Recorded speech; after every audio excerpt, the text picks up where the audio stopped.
بسم اللہ الرحمن الرحیم۔ السلام علیکم دوستو، اگر ہو سکے تو پیج کو فالو اور ویڈیو کو لائک ضرور کر لیں، شکریہ۔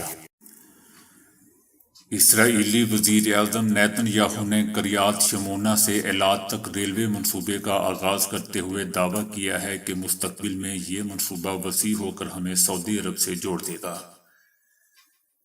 نیتن یاہو نے یہ دعویٰ 201 اسرائیل منصوبے کا آغاز کرتے ہوئے کیا۔ یہ ریلوے منصوبہ ملک کے شمال شہر کریات شمونا کو جنوبی شہر ایلات کو تیز رفتار ٹرین کے ذریعے جوڑ رہا ہے۔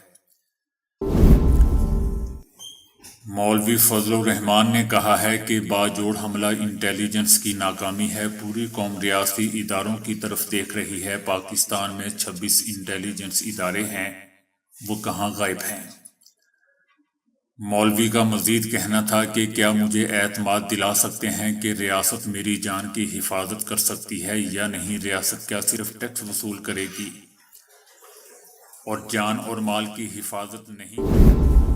یوکرین کے صدر نے کہا ہے کہ جنگ اب روس کے فوجی مراکز تک پہنچ رہی ہے۔ جنگ بتدریج روس کی سرزمین، اس کے علامتی مراکز اور اس کے فوجی اڈوں تک پہنچ جائے گی، اور یہ ایک ناگزیر فطری اور مکمل عادلانہ عمل ہے۔ انہوں نے اپنے ملک کی جانب سے جنگ کی آگ بھڑکانے کا جواز پیش کرتے ہوئے دعویٰ کیا کہ یوکرین مضبوط اور طاقتور ہوتا جا رہا ہے۔ اقوام متحدہ نے وزیر اعظم شہباز شریف نے کہا ہے کہ نون لیگ الیکشن جیتی تو وزارت عظمیٰ کے امیدوار نواز شریف ہوں گے۔ موجودہ حکومت کی کاوشوں سے پاکستان ڈیفالٹ کے خطرے سے بچنے میں کامیاب ہوا۔ حکومت نے برادر اور دوست ممالک میں اجتماعی کاوشوں سے پاکستان کے وقار کو بحال کیا، ملکی ضروریات کے پیش نظر روس سے سستا تیل حاصل کیا، آئین اور قانون کے مطابق انتخابات منعقد کرانے کے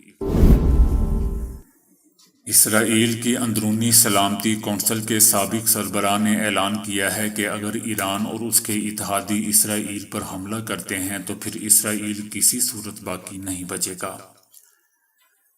لبنان اور اسرائیل کی سرحد پر پیدا کی گئی حالیہ کشیدگی کا مطلب ہرگز یہ نہیں ہے کہ دونوں فریق تنازع کے دہانے پر ہیں، تاہم ایران اور اس کے اتحادی امید رکھتے ہیں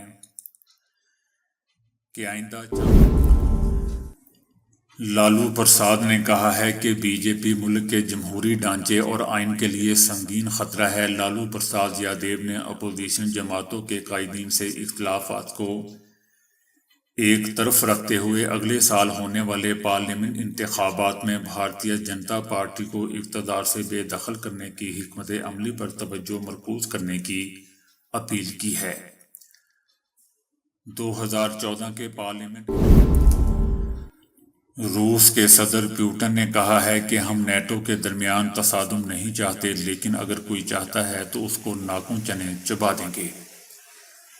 صدر پوٹن نے واضح کیا کہ کوئی بھی روس اور نیٹو کے درمیان تصادم نہیں چاہتا، لیکن اگر کوئی چاہتا ہے تو ہم تیار ہیں۔ انہوں نے اس بات کی بھی تصدیق کی کہ ہم نے یوکرینی بحران پر بات چیت کو مسترد نہیں کیا، لیکن اس عمل کو شروع کرنے کے لیے سعودی عرب ایک اجلاس کی تیاری کر رہا ہے جس میں یوکرین میں امن کے لیے منصوبے سے متعلق بات چیت کی جائے گی۔ سعودی عرب یوکرین میں امن کے لیے مذاکرات کی میزبانی کرے گا۔